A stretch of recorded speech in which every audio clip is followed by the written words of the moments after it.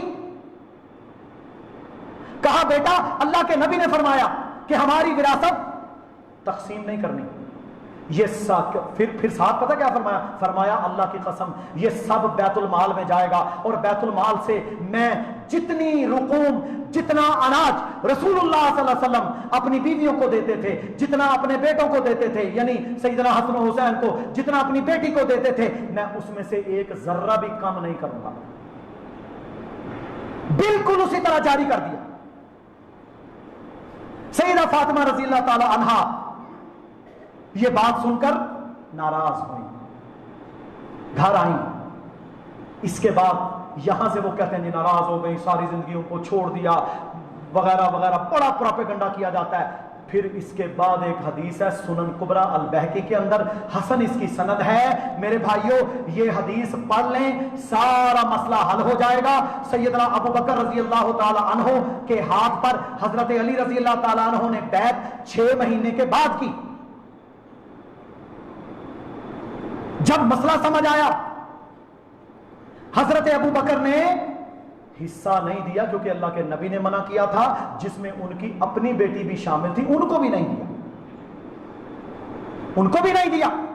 پھر حضرت ابو بکر رضی اللہ تعالیٰ عنہ کو خبر پہنچی کہ سیدۃ النساء، اس سے مراد کیا ہے؟ عورتوں کی سردار، جنت کی عورتوں کی سردار ہیں سیدہ فاطمہ رضی اللہ عنہ.